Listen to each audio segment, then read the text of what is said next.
Hello and welcome once again to the video. In this one, as you can see from the description, I thought I'd take a little look. This was actually a suggestion by someone. Commented on one of my videos and made this suggestion that I do a sort of a comparison video between Michael Schumacher and Lewis Hamilton, the two 7-time Formula One world champions.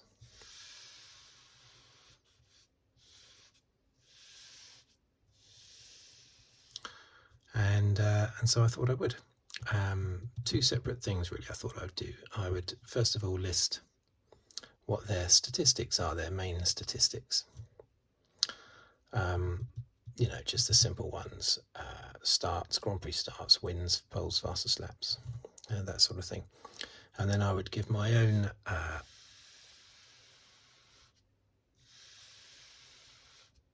opinions on what I believe their similarities or differences are, or were.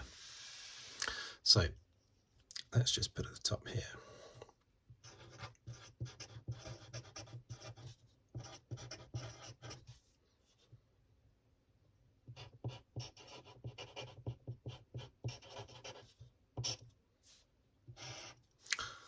Schumacher and Hamilton. Now, I'm just going to list down starts, can't spell, jumps, wins, poles, fastest laps, podiums,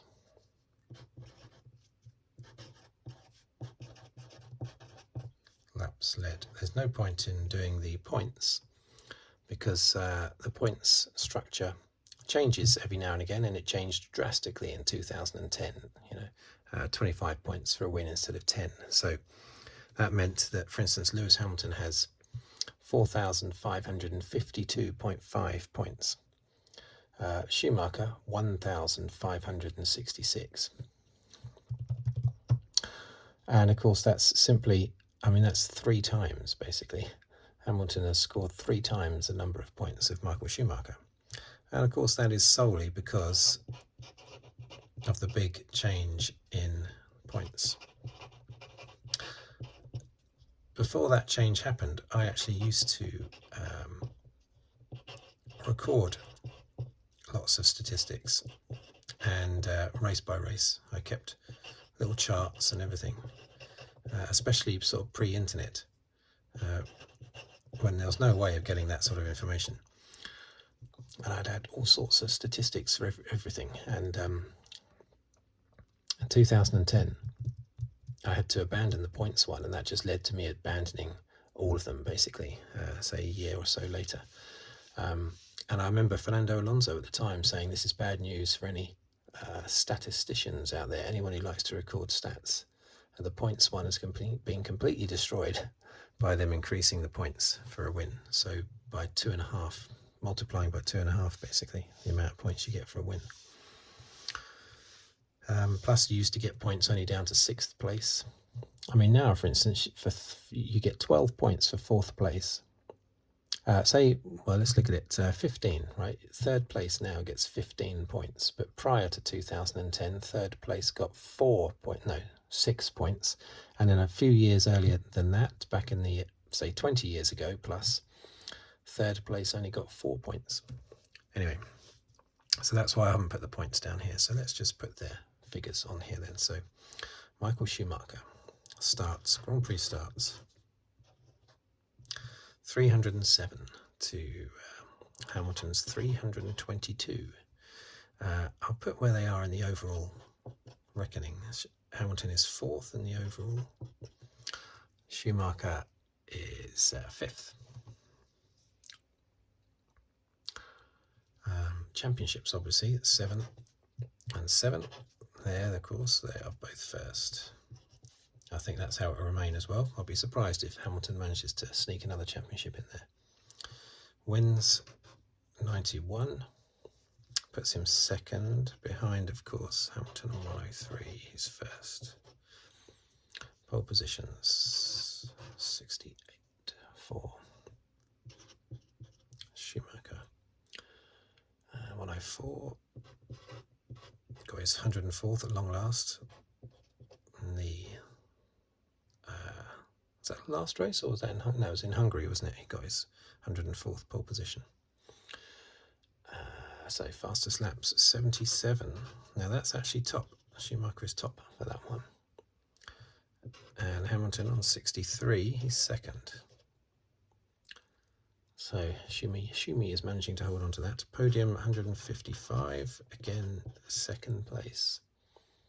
195 for Hamilton, first place. Laps led 5,111. Guess where he is? Second place. 5,447 first. And as I say, I'm not going to put the points down there. There's no point really. So look at that. So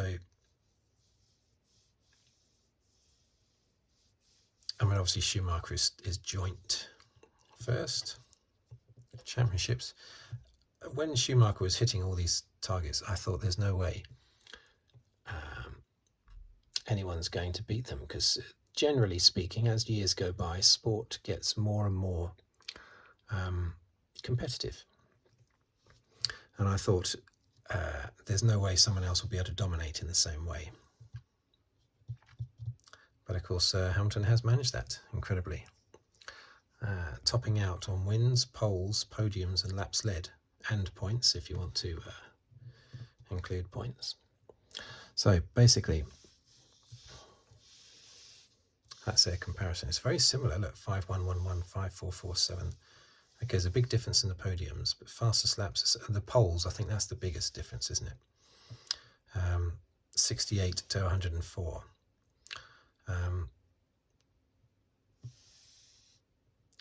So Schumacher was in a way a little bit opposite to Senna in that regard. Some drivers excel in qualifying, some excel in the race and speed in the race. And Senna, one lap qualifying was his ultimate strength. How many poles did he get? 65, I think. That was his ultimate strength. That was. More so than fastest laps with Schumacher, it was the pace in the race that was his forte, 77, as is shown by 77 fastest laps. And pole positions, he only got to 68 really because he had such a long career and a dominant career most of the time. So it was only natural he was going to rack up a load of pole positions. And he did actually go right to the top and overtook Senna, who was way out there in front. But comparing to Hamilton, he's nowhere near. When they first entered Formula One, oh yeah, that's right, I should put that down, shouldn't I? 1991, Belgian Grand Prix, to the Brazilian Grand Prix in 2012, Hamilton, Australian Grand Prix in 2007, to present.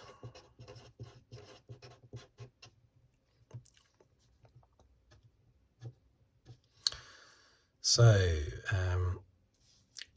how many years was that? So you're looking at 91, 92, 93, 94, 95, 96, 97, 98, 99, 2000, 1, 2, 3, 4, 5, 6.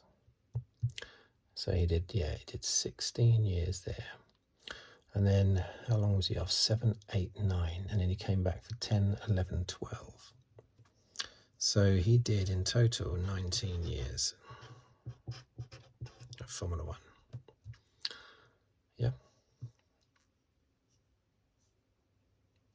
And of course Hamilton has done 7, 8, 9, 10, 11, 12, 13, 14, 15, 16, 17, 18, 19, 20, 21, 22, 23. So he at present has done only 17 years.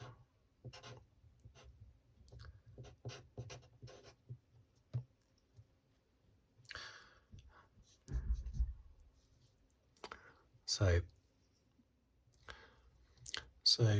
they both had very long careers.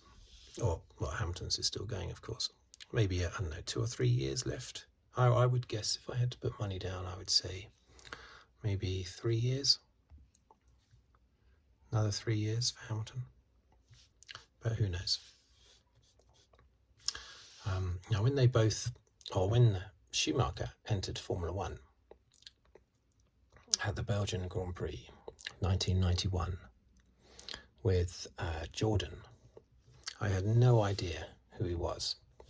No idea whatsoever. Whereas Hamilton, I did. I'd followed Hamilton all the way through that fantastic year of GP2 in 2006, and I'd followed him sort of from a distance, only seeing bits of footage, never full races, of his Euro F3 championship in 2005. But I was aware of Hamilton for a few years, that name, Lewis Hamilton.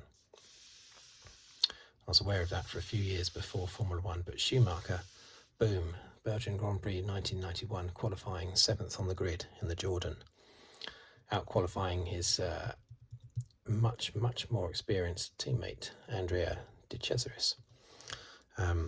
He was completely new to me, Schumacher. 22 at the time he was. Of course, he got that ride partway through the season, I believe, because if my memory serves me correct, Bertrand Gachot, Belgian driver, had an altercation with a taxi driver, which got him into a bit of trouble with the law, and because of that, he, I think, a can of mace was used or something like that. It was a bit of a messy altercation, and because of that, he couldn't race at the Belgian Grand Prix. I don't know if he came back after that. Did he ever return to Formula One, Bertrand Gachot? I can't remember.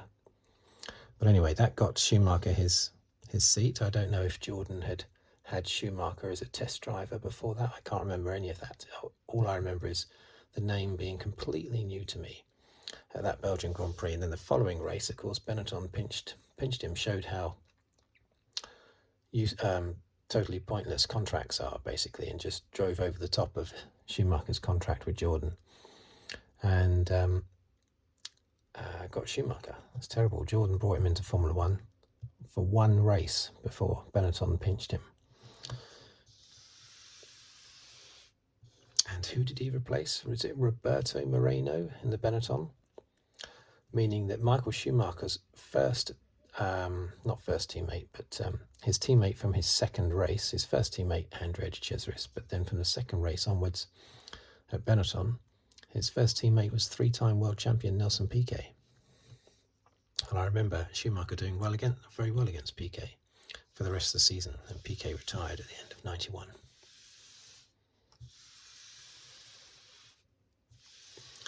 But yeah, big difference there between the two. I knew all about Hamilton before Formula One, nothing about Schumacher before Formula One.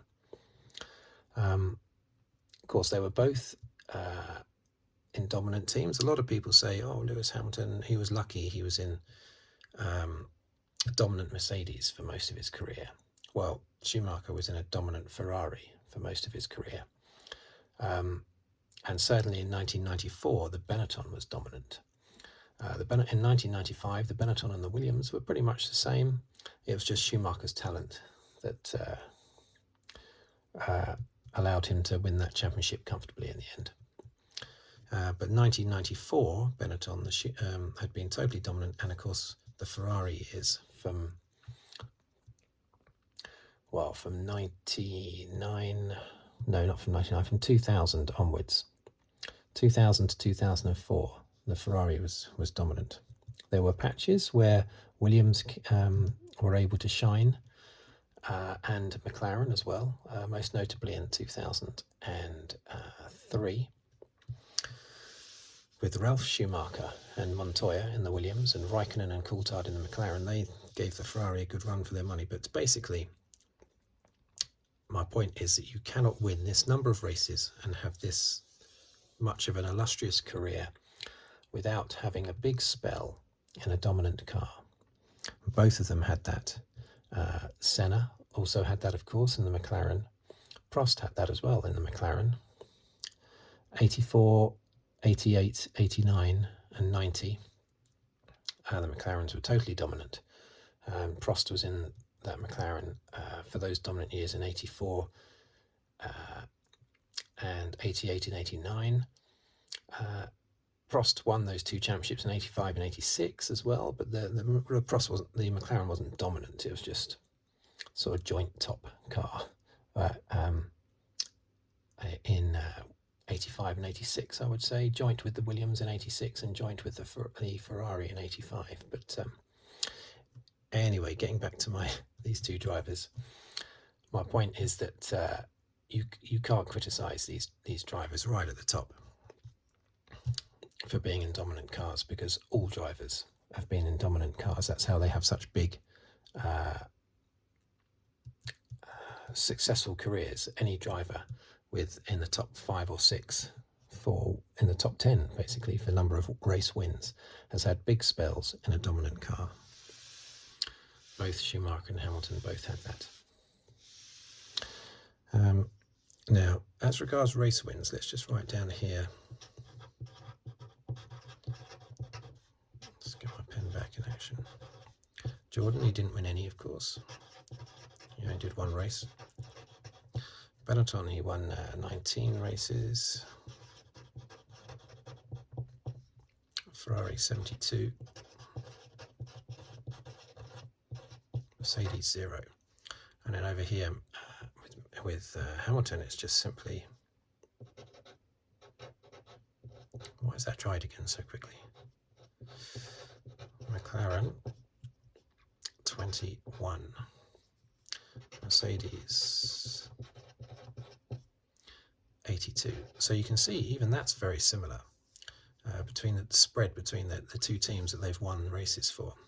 19 for Benetton, 21 for McLaren. It's very similar before moving into the more successful 72 at Ferrari and 82 at Mercedes.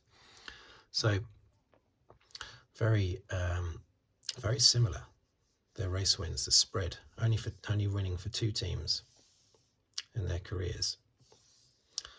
And the spread of the wins is very, very similar. Something which I hadn't thought of before until I looked at this.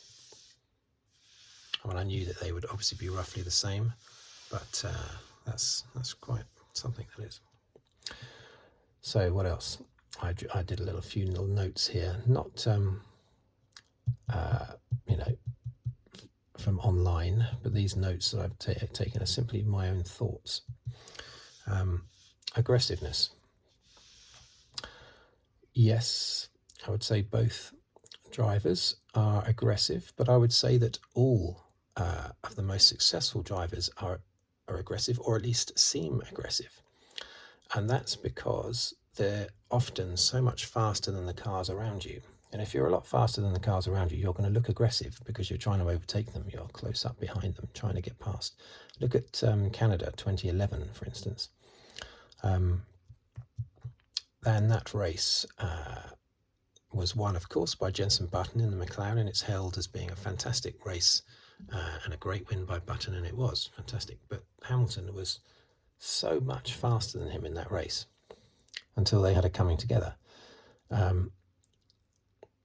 Hamilton desperately trying to get past Button, way faster than him in the wet conditions earlier in the race.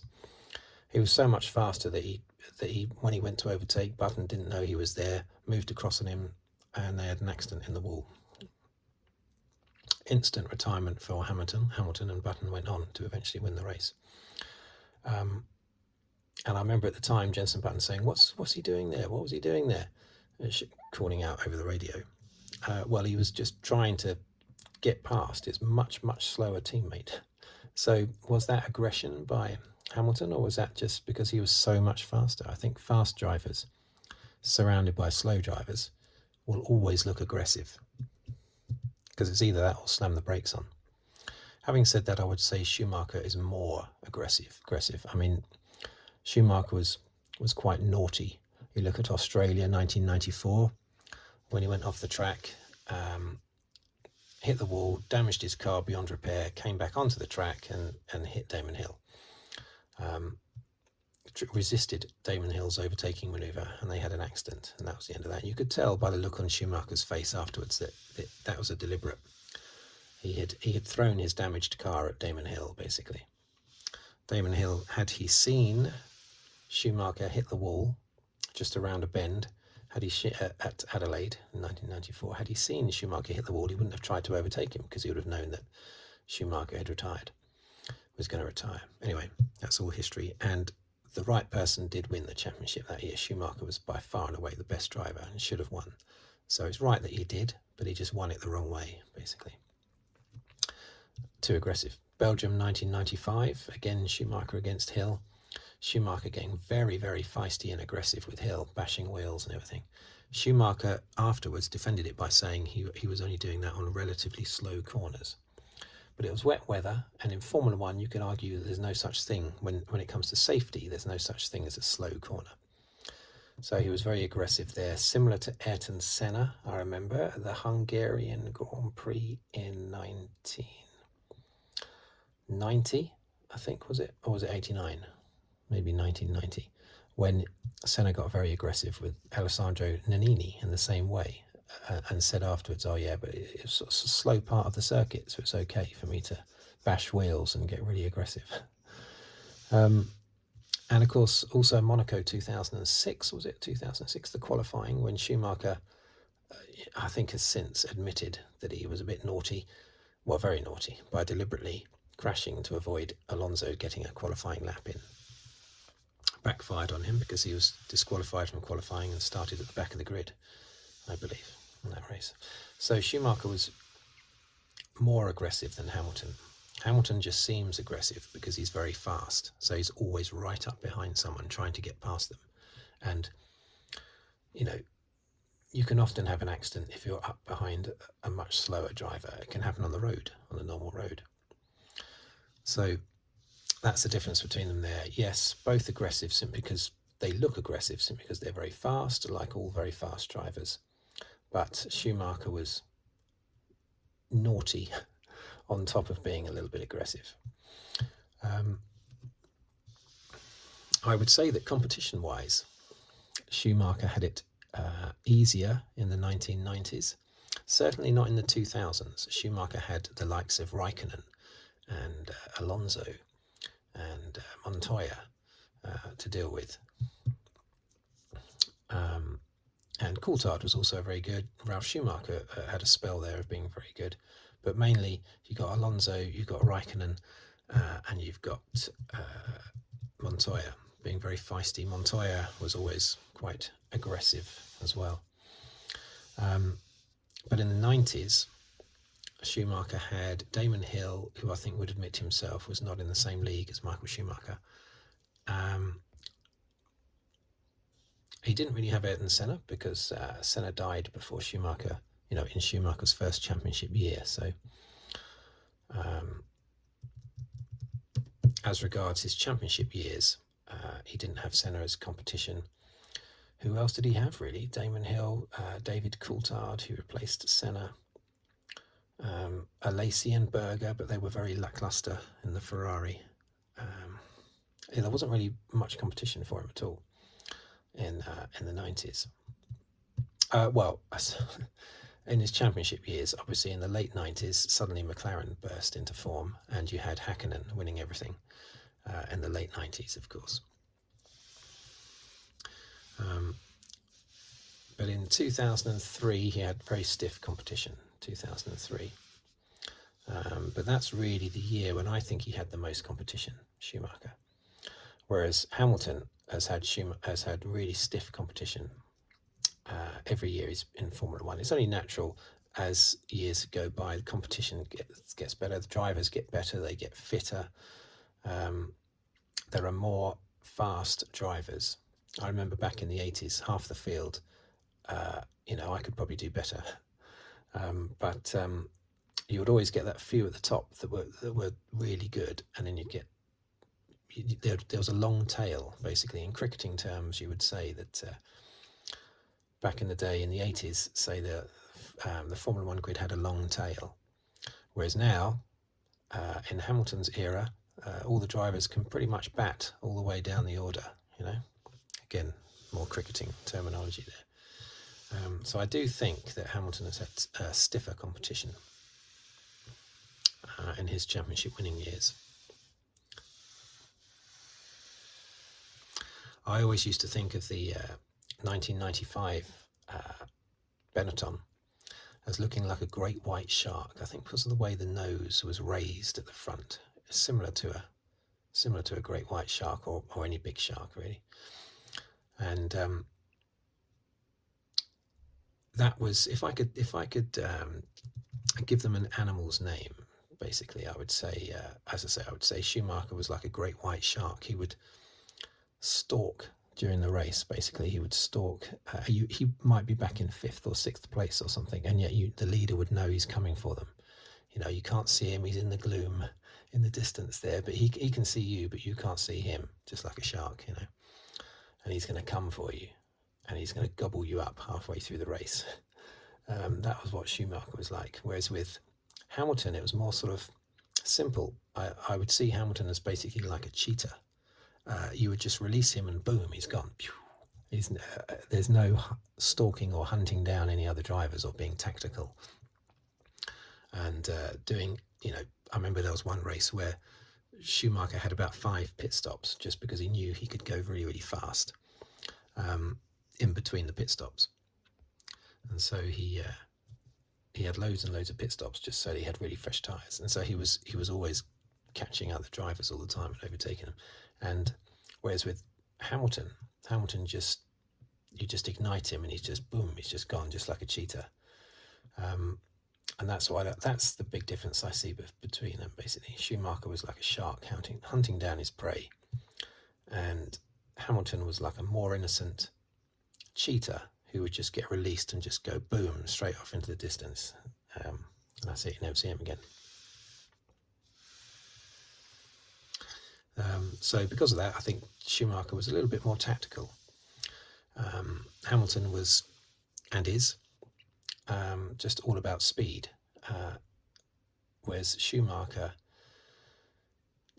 tactics came in. There was more psychological stuff going on as well with Schumacher. The things that he used to say about Damon Hill, the little subtle barbs. He would say something that would initially sound like a compliment about his Williams opponent, and then you'd suddenly go, hang a minute, and you would think about it and you think, hang on, that's actually an insult. Whereas with Hamilton, you just don't see that from Hamilton. I don't see anyway myself, and have never seen any politics with Hamilton. With Hamilton, he just wants to get in the car and go as fast as he can. It's almost childlike in its innocence.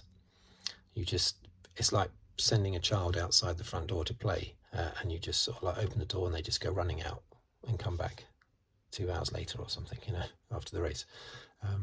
That's what it's always felt like with Hamilton. No games.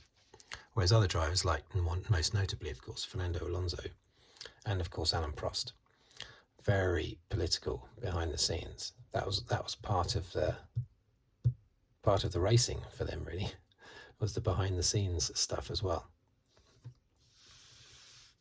So I do think Schumacher was a little bit more tactical off track and tactical on track as well. As I say, he was like a shark stalking you, maybe looking after his tyres for a bit before exploding, and always winning the race.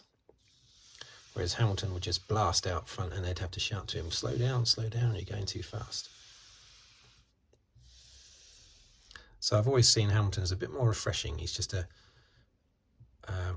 breath of fresh air in that regard, basically. No internal politics. That's not working at all. Don't wish I hadn't started doing that line now. It's not gonna come good, is it? There you go. Who would I say is the better of the two? That's always a very tricky question, isn't it? I don't think I've ever seen a driver drive as well as Michael Schumacher in 1995, I would say. I thought he was fantastic that year. I mean, the Williams was arguably the better car. The Williams that had Damon Hill and David Coulthard in it was arguably the better car, certainly in the first part of the season. But Schumacher, with his shark-nosed Benetton, was it the B195? It's a 1995 Benetton. I think it was called the B195. But he was just awesome that year. Terrifying, basically. Maybe because I wanted the other guy to win. That's why he was terrifying for me. But I do always think of that year as being the scariest year as regards how good a driver is, an opponent of the one that you want to win, basically. Hamilton never, maybe it's because he's English and I'm English, but I've never seen him as sort of scary as Schumacher. The closest driver to that would be Verstappen, I suppose, maybe. This year you could say, but I would still say Schumacher 1995. So does that mean I think Schumacher was the better driver? I think they excelled in it in different areas. Schumacher was the best combination of tactics and speed and presence, in the pit lane within his team, building a team around him. He was a complete package. Prost was very good at building a team around him and was very tactical on the track, but I would say not as fast as Schumacher. Hamilton was, as I said already, it was just, in my view, it's just all about speed. There's no politics there. There's not really any tactics either. It's just very, very fast, basically. So I would say that Hamilton is potentially the fastest, along with Senna, maybe Hamilton and Senna, that I've seen. Of course, there's many decades of Formula One, or a few anyway, that I haven't seen up close. But from what I have seen, I'd put Senna and Hamilton there at the top for speed, and for tactics and the complete package, I'd put Prost and Schumacher at the top. So who does that think I make is better out of Schumacher and Hamilton? Well, I don't know. You certainly can't separate them in their stats, really, apart from pole positions. But as Schumacher would himself say, you don't get any points for poles, and he still won 91 races, despite only having 68 poles. So